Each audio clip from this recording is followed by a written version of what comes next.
행복한 교회 승리하는 성도 여러분, 하루의 성경 한 장 5분 메시지 30분 기도, 믿는 사람으로 하여금 기도와 말씀 가운데 성숙하게 하는 함께하는 153 경건의 시간에 오신 것을 환영합니다. 오늘은 297번째 함께하는 153 5월 12일 수요일 순서입니다. 뉴스를 보니까 그 미국의 최대 송유관이 해킹 공격으로 멈추게 되었다. 그리고 이것이 나흘째 이렇게 접어들면서 미국 동부 지역을 중심으로 이 가솔린이 품귀 현상을 맞고 있다고 합니다. 그래서 이 가솔린 가격이 계속해서 올라갈 것이라고 사람들이 예상을 합니다. 좀 걱정이 됩니다. 그리고 이것이 사람의 일이다라는 생각이 듭니다. 무언가를 끌어와야 되고 거기에는 제한이 있고 또 문제가 항상 생기기 마련이고 사람의 일은 또한 항상 원하는 사람이 원하는 만큼 갖지 못하게 되는 것 같습니다. 그러나 우리 하나님의 역사는 틀립니다. 원하는 자에게 원하는 만큼, 아니 그보다 더 크게 하나님의 은혜를 부어주시고 하나님을 선택하는 자에게 놀라운 일들을 보여주시며 우리가 예상치 못했던 것만큼, 예상치 못할 만큼의 그 더 큰 풍성한 은혜를 주시고 꾸짖지 아니하시며 믿는 자들을 세우시는 분이 바로 하나님이고 하나님의 일입니다. 그 하나님, 이 아침에 찬송으로 우리가 영광 돌리겠습니다.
성경은 시편 131편 1절부터 3절까지의 말씀입니다. 시편 131편 1절부터 3절까지의 말씀. 자, 제가 읽도록 하겠습니다. 여호와여, 내 마음이 교만하지 아니하고 내 눈이 오만하지 아니하오며 내가 큰 일과 감당하지 못할 놀라운 일을 하려고 힘쓰지 아니하나이다.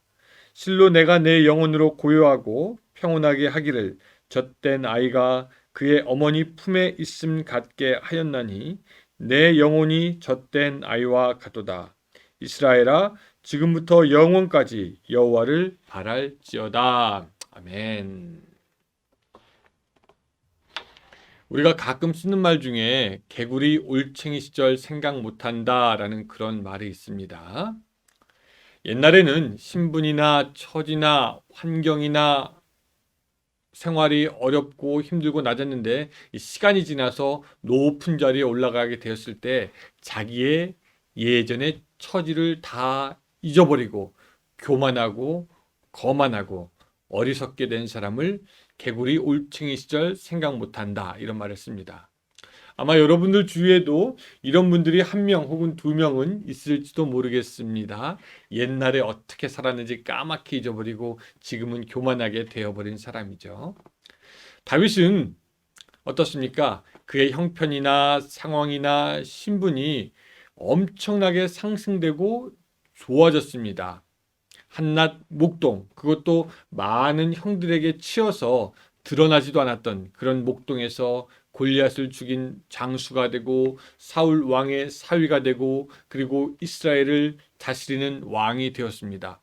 어쩌면 다윗도 올챙이 시절 모른다고 옛날에 자기가 어떠한 사람인지 과거의 모습을 잊어버리고 자기가 원래부터 금수저였던 것으로 착각할 수도 있어 교만 방자해 줄 수 있지만 다윗은 역시 지혜로운 사람입니다. 왜 지혜롭냐? 그는 두 가지를 놓고 아주 힘쓰기 때문입니다. 두 가지만 정리할 텐데 첫 번째, 그는 겸손하기 위해서 힘을 씁니다. 자, 1절 여호와여 내 마음이 교만하지 아니하고 내가 큰 일과 감당하지 못할 놀라운 일을 하려고 힘쓰지 아니하나이다. 다윗왕 역시 인간이었기에 사실 그에게 교만한 마음이 들 수도 있었고 자기 힘이면은 무엇인가 할 수도 있겠다라는 생각을 했을 겁니다. 그래서 어떻게 보면은 다윗이 자기의 부하의 아내를 취한 것도 그의 육적인 욕정도 있지만 내가 그 정도는 어쩌면 할 수 있다라는 그런 교만한 생각에서 나온 것이다 라고도 볼 수가 있죠. 물론 사람들의 눈이 두려워서 자기 부하로 하여금 휴가를 나와서 자기의 아내와 동침케 하지만 기본적으로 자기가 왕이니까 누군가를 불러서 내가 취하든 취하지 않든 그것은 어떤가 문제가 되지 않는 거 아닌가 이렇게도 생각했을 수 있겠습니다. 뿐만 아니라 사람들이 다윗왕을 칭송하고 높이고 게다가 전에 대적이었던 사람들이 이제는 다윗왕에 엎드려지니 다윗왕이 점점 교만해질 수도 있었을 것입니다. 그리고 그 안에 교만이 싹트고 있었는지도 모르죠. 근데 오늘 본문에서 다윗은 그렇게 이야기하는 겁니다. 나는 교만하지 않겠습니다. 내 마음이 교만하지 않고, 이 말은 내가 교만하지 않고 계속 겸손한 마음을 유지하겠습니다. 내 마음을 관리하겠습니다. 교만하지 않도록 주의하겠습니다. 라는 말과 같은 말이 되는 것이죠.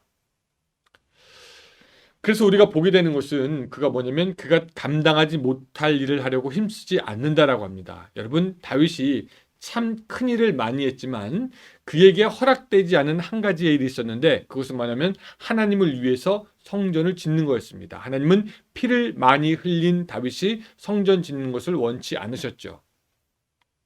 사실 사울왕 같이 교만한 왕이라면은 누가 뭐라고 하든지 그냥 자기가 하고 싶은 것 다 하려고 했을 텐데 다윗왕은 하나님이 허락하지 않은 것을 알고는 더 이상 구하지 않습니다.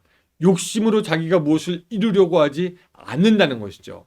자기에게 허락되지 않은 일을 정확하게 알고 자기가 할 수 있는 선에서만 하고 하나님께 영광 돌리는 자기의 한계를 인정하는 겸손한 모습을 우리에게 보이고 있다는 것이죠.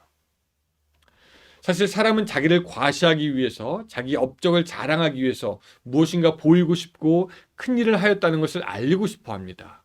그래서 무리한 욕심을 내서 일을 하지만 다윗은 그런 것이 다 필요 없는 것이다 알았죠. 무의미한 것이다 알았습니다. 그래서 하나님 앞에 죄 짓지 않으려고 오히려 자기의 한계를 인정하며 겸손한 모습을 하나님께 보입니다. 여러분, 위기의 때 날선감을 딱 뽑는 것도 중요하지만 그 검이 필요 없을 때는 바로 칼집에 넣어서 그 칼을 잘 지켜 다른 사람으로 하여금 해하지 않게 하는 것도 중요합니다. 다윗은 하나님을 위해서 나설 때는 딱 나섰지만 자기의 한계와 부족함을 인정하며 자기가 할 수 없는 것을 깨닫고 바로 칼을 또한 받은 그런 사람이기도 합니다. 그것이 바로 지혜이죠. 여러분, 안 될 일을 힘쓰지 않는 지혜, 반면에 하나님께서 허락하신 것은 또 열심히 함으로 누리는 그 지혜, 바로 이런 지혜가 여러분들에게 있기를 주님의 이름으로 부탁드립니다. 그리고 또 한 가지, 다윗이 두 번째 힘썼던 것은 뭐냐면 그것은 2절, 제가 읽어볼게요. 실로 내가 내 영혼으로 고요하고 평온하게 하기를 젖된 아이가 그의 어머니 품에 있음 같게 하였나니 내 영혼이 젖된 아이와 같도다 라고 하면서 그는 평온하기를 힘썼다라는 것을 알 수가 있습니다. 마치 젖된 아이가 어머니 품에 있는 그 평안함을 가지려고 노력했다라는 것이죠. 할 수 있는 일, 할 수 없는 일을 나누고 다른 어떤 것으로 방해받지 않을 하나님 안에서의 평안을 힘썼다라는 겁니다. 가끔 우리는 그렇게 생각하는 것 같아요. 하나님이 주시는 어떤 그런 딱 평안은 우리가 소화제 먹으면 그냥 속이 뚫리는 것처럼 평안을 딱 주시면 우리가 평안을 갖는 것 아닙니까? 라고 생각합니다. 그럴 수도 있지요. 그런데 그 평안은 그렇게 우리에게 온다라기보다는 우리가 힘쓰고 애쓰고 평안하려고 할 때 지켜지는 것이고 주어지는 것입니다. 어느 날 갑자기 영혼이 젖된 아이처럼 되는 것이 아니라는 것이죠. 여러분 성경을 보면 이렇게 얘기해요. 아무것도 염려하지 말고 오직 모든 일에 기도와 간구로 너희 구할 것을 감사함으로 하나님께 아뢰라. 그리하면 지각에 뛰어난 하나님의 평강이 그리스도 예수 안에서 너희 마음과 생각을 지키시리라. 그 하나님의 평강이 언제 임한다라는 겁니까? 아무것도 염려하지 않을 때, 오직 모든 일에 기도할 때, 간구할 때, 구할 것을 감사함으로 아뢰을 때 지각에 뛰어난 하나님의 평강이 너의 마음과 생각을 지킨다라는 것이죠. 그러니까 하나님의 평강이 그냥 감나무에서 툭 떨어지는 것이 아니라 우리가 하나님 앞에 나아가서 하나님께 아뢰고 감사함으로 하나님께 간구하는 그런 우리들의 신앙의 모습이 있을 때 평안이 주어진다라고 우리가 이해할 수가 있습니다. 믿는데 불안하고 믿는데 근심이 된다면 우리는 다윗처럼 평강을 가지기 위해서 마음을 다스리고 예수님을 봐야 합니다. 그렇게 예수님을 보고 그 시선을 흐트리지 않으려고 할 때 비로소 세상이 줄 수 없는 평안, 주님이 주시는 평안이 우리에게 하늘로부터 주어지는 것이죠. 자, 다윗 교만하지 않고 자기의 한계를 인정했고요. 그 평안을 위해서 애썼습니다. 오늘 다윗처럼 그렇게 평강 가운데 있는 여러분, 또한 자기의 한계를 인정함으로 마음의 안정을 또한 찾게 되는 여러분들이 되시기를 주님의 이름으로 축원합니다. 기도합니다. 하나님, 다윗의 삶을 살펴보면서 그가 두 가지를 힘썼다는 것을 우리가 기억합니다.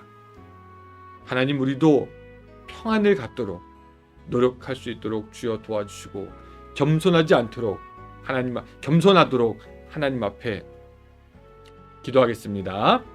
하나님, 오늘 우리들의 삶 다시 한번 되돌이켜 봅니다. 우리도 다윗처럼 겸손한 삶 살 수 있도록 도와주시고 평안함, 평강을 유지하기 위해서 하나님께 나아가는 지혜를 허락하여 주시옵소서. 그래서 오늘 하루도 하나님께 영광 돌리는 귀한 하루 되게 하여 주시옵소서. 예수님의 이름으로 기도드리옵나이다. 아멘. 예, 감사합니다. 여러분, 오늘도 묵상과 기도로 153을 충만하게 채워가시는 여러분들 되시기 바랍니다. 감사합니다.